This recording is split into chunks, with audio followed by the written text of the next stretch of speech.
ำลังทรงนางพี่น้องเลยคือเครื่องคองเนาะชนะพี่น้องเลยเป็นทรงเลยพี่น้องเลยมาเบิ่งมาเนาะอีกสักครู่เนาะมาเบิ่งกันพี่น้องเลยกำลังได้พี่น้องเนาะเกี่ยมแล้วเนาะพี่น้องเฮาพุ่นเนาะกำลังแล้วเนาะสิเริ่มเวลา8 โมงพี่น้องเลยมาส่งนางเนาะนางทางบ้านหน้าหลวงเนาะส่งไปหาบ้านท่านำพี่น้องเลยทางบ้านแก้งกี่เนาะเมืองเซโปนแขวงสวรรณเขตพี่น้องเลยกำลังแต่งฟังเนาะเพิ่นกำลังแต่งเฮาสิมาส่งทาง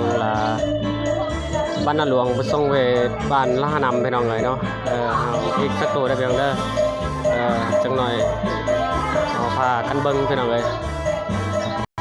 เจ้าบ่าวกับเจ้าสาวมาสุดกับพี่น้องเนาะถ้าพี่น้องเฮาพี่น้องเฮามาเบิ่งกันเนาะ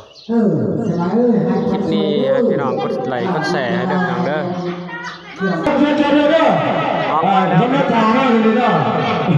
เจ้าบ่าวสาวท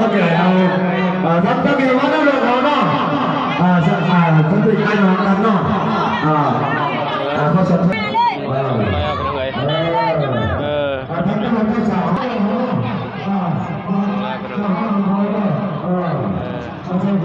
ไปน้องเนาะไอ้น้องเฮาทางสมแล้วอีกคันหนึ่งนี่นี่นางอยู่นี่นางอยู่รถตู้นี่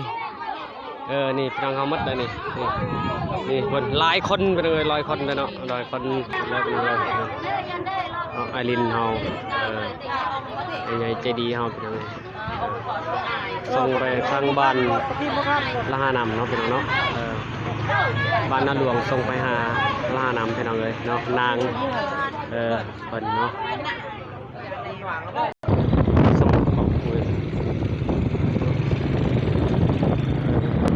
เส้นทางไปทางบ้านละหานำพี่น้องเลยเนาะฮอดบ้านมัดจีทางบริษัทสัตว์ปีเตอร์พี่น้องเลยเอามาฮอดกันทางสองแยกเนาะฮอดแล้วขับรถผ่านไปผ่านมาพี่น้องดูมันจีกับงานดองคือกันพี่น้องเลยเพิ่นส่งอยู่ละบ้านกกไฮพี่น้องเนาะบ้านสงมเนาะไก่ชิฮอดแล้วพี่น้องเลยเนาะฮอดบ้านแกงกีแล้วพี่น้องเลยจะข้ามไปเซนั่นทางละหานำพี่น้องเลยเนาะเดี๋ยวเนาะพี่น้องเอามาเบิ่งกันพี่น้องเลยเป็นอะไรเนาะถนนหนทางเฮาพี่น้องเลยอยากทำใดทุกทำใดพี่น้องเลยเนาะคนกี่พ่นพี่น้องคนไรเนาะนี่ผู้บ่าวเฮาพี่น้องเลยเยอะเลยกันแล้วเยอะเลยเนี่ยรถเนี่ยลงแล้วตลาดน้ำพี่น้องเลยคุณลาน้ำเนาะข้ามไปเซอีกพี่น้องฟ้าแห้งเพื่อสีหอดพี่น้องเลยคนทำพี่น้องเลยเนาะไอลินเฮาเนาะไอใหญ่ใจดีเฮาก็มาคือกันพูดพี่น้องเลยสุดยอดเลยคนทางโอ้ขี่รถให้บันนี้นี่นะครับไหนดงมันอ่ะอาบอนไหนมาแล้วเหือมาแล้วเนาะเหือไปฮับนางเลยเป็นยังไงคนมาแล้วเนาะขึ้นเนาะเป็นยังไงหลายนี่เนาะเหือจอดมาหอดจอดถึงแล้วเป็นยังไงเนาะว่าคนนี้เนาะน้องเฮาเนาะขึ้นมาแล้วพี่น้องเอ้ยข้ามเพื่อแล้วเนาะกับเจ้าบ่าวเจ้าสาวเยอะดงถ่ายลงยักษ์ไว้เนี่ยดิโจ๊กขับเรือเนาะ2 คันเนาะ2 คันคนมาหับแต่ฮอดแล้วคนทางพี่น้องเอ้ยพูดพี่น้องหน่อยเนาะขึ้นแล้วลังขึ้นมาทั้งพังเซ่แล้วเป็นไงเนาะ นางเฮาบ่าวเจ้าสาวเขาลำเพิ่นขึ้นก่อนพี่น้องนี่เจ้าของเนาะพี่น้องเอ้ย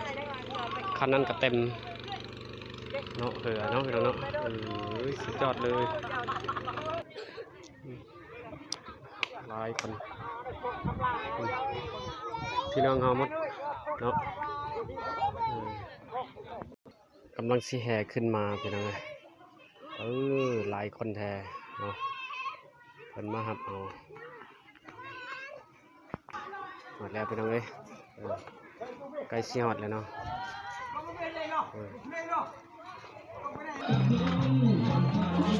ฮอดเฮือนฮอดศาลแล้วเจ้าบ่าวเจ้าสาวพี่น้องเนาะ